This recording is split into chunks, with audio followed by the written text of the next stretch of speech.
Bem-vindos à nossa aula. Dando continuidade falando sobre a América Latina, trago como destaque o México. O México é um país de grande significância para a América Latina. Atualmente é uma expressividade, nos mais diferentes setores da economia. No entanto, a atual realidade do México, ela difere muito do passado recente. Durante os séculos XIX e início do século XX, o México foi envolvido em um movimento revolucionário que teve várias fases, avanços e regressos que, digamos assim, eu poderia dizer que influenciaram, a política do México. Bem, o México, no início do século XX, era governado por Porfirio Díaz, que era um governo ditatorial. Durante seu governo, ocorreu uma concentração de terras muito forte nas mãos de poucos fazendeiros, e isso foi um verdadeiro barril de pólvora para movimentos camponeses. O México, ele inicia então os movimentos armados contra o governo, só que esses movimentos eles não eram tão organizados, eles não tinham um líder que centralizasse todo o potencial do movimento e para derrubar diretamente o governo central. No entanto, aparecem líderes regionais como Emiliano Zapata, Pancho Villa, que era, de certa forma, ali responsável por um exército de milhões de camponeses. Na política, então, para canalizar esse potencial, surge então Francisco Madero, que não era um político com origens pobres, Ele era um cara que vinha de uma oligarquia, que vinha de uma classe social que tinha determinados privilégios. No entanto, ele, influenciado por correntes de pensamentos políticos com ideais mais sociais, Francisco Madero ele vem a pressionar e a liderar esse movimento que culmina com a derrubada de Porfirio Díaz. Então, Francisco Madero chegou ao poder em 1911, em um levante que logo ganhou o estatuto da Revolução pelas forças sociais que ele mobilizava pelas suas, ele representava as reivindicações desse povo. No entanto, a gente vai ver que liderar um movimento revolucionário é uma coisa, no entanto, governar é outra. E aí, quando você tem um movimento revolucionário, você tem muitas expectativas. No entanto, a capacidade de prover as expectativas dos revolucionários é algo muito limitado. E aí, o que acontece? Francisco Madero, ele tenta estabelecer, como você observa bem aqui, uma reivindicação antiga dos camponeses, que é a distribuição de terras. No entanto, diante de certa forma, o governo não era um governo forte, existia divisões internas, e isso enfraquecia, o que permitiu o avanço e organização das elites. Aqui você tem uma foto de Pancho Villa e Emiliano Zapata, que eram os revolucionários da época, do início da Revolução Mexicana. E aí, como eu disse a vocês, o governo de Francisco Madero, ele era um governo não era muito forte. Isso permitiu que os latifundiários que resistiam às mudanças se organizassem e, com apoio americano, afastassem, dessem um golpe de Estado em Francisco Madero. Esse golpe de Estado culminou com o assassinato do presidente, do vice-presidente, e a década seguinte, de 1910 a 1920, o México foi envolvido em uma revolução completa, levando a milhares de mortos. Inclusive, né, o próprio Zapata, ele morreu vítima desses enfrentamentos, né? E o que acontece? Mas ao mesmo tempo em que o governo ele tentava se estabelecer, de certa forma, impondo um governo rígido, ao mesmo tempo ele concedia alguns benefícios para a classe camponesa, para ser justamente uma forma de amenizar o potencial revolucionário. Então, isso deixava as pessoas cada vez mais saciadas e sem ter, então, aquela chama, né, de lutar contra as desigualdades. O que vai acontecer? Inclusive, voltando aqui o slide, o México estabelece em 1917 estabelece uma Constituição que é considerada uma Constituição para a época muito avançada, com direitos sociais, né, progressistas, né, que garantindo inclusive a reforma agrária, que os governos, né, ficam sempre protelando.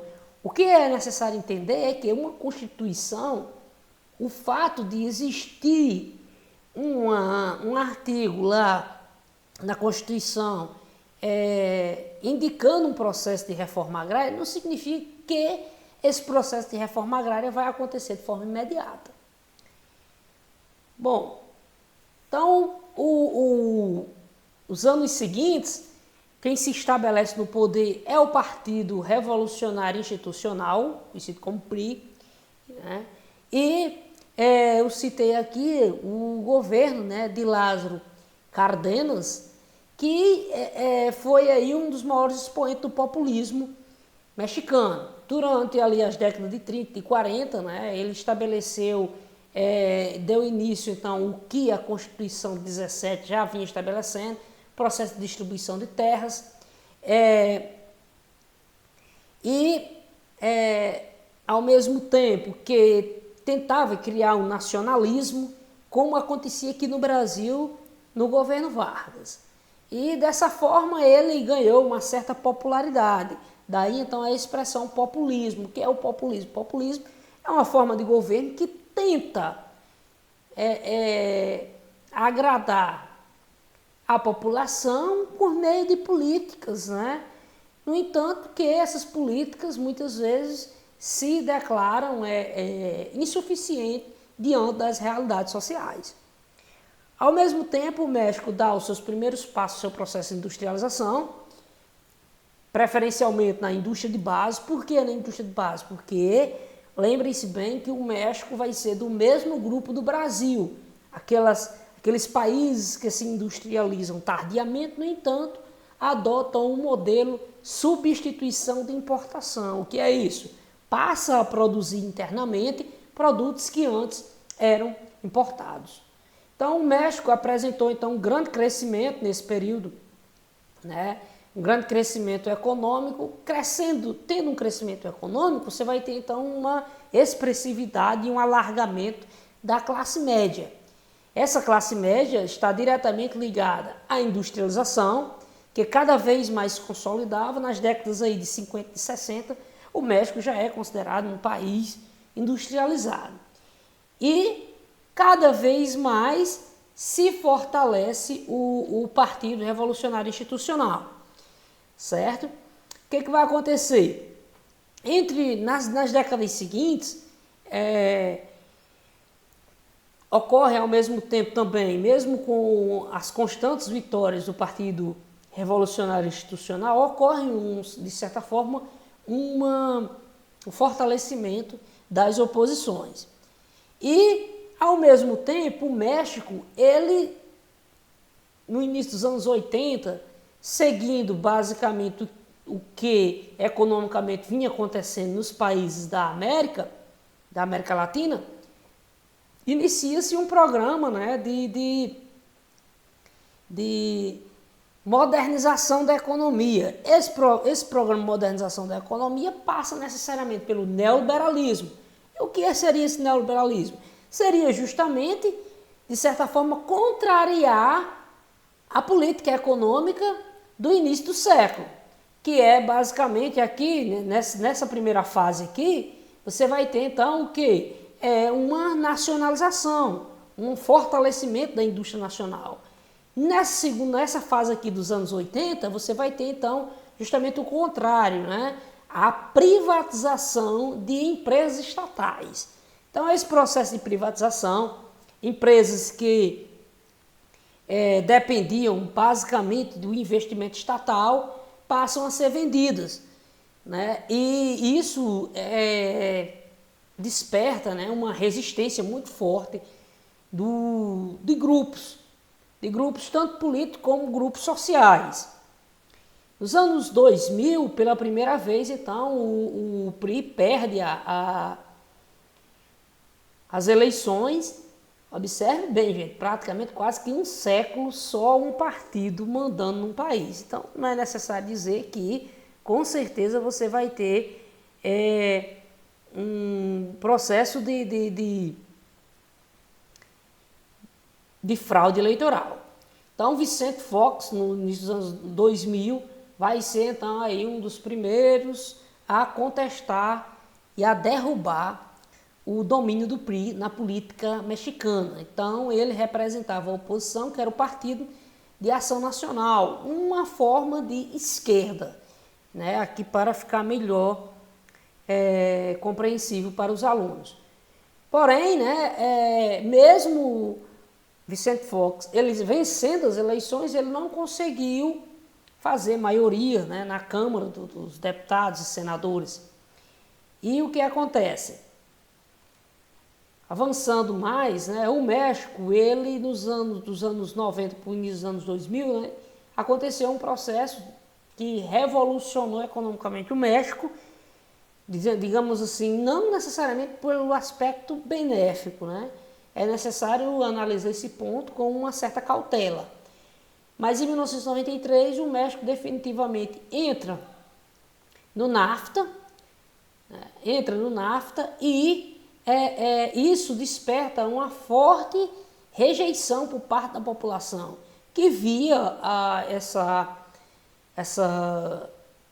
formação desse grupo econômico como um aproveitamento de países como Estados Unidos e Canadá, que pretendiam simplesmente utilizar recursos que o México tinha para alimentar suas indústrias. E geralmente, né, despertou vários movimentos de oposição.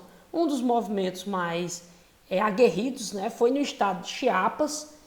O país foi sacudido porque os indígenas, principalmente, que é uma população muito renegada,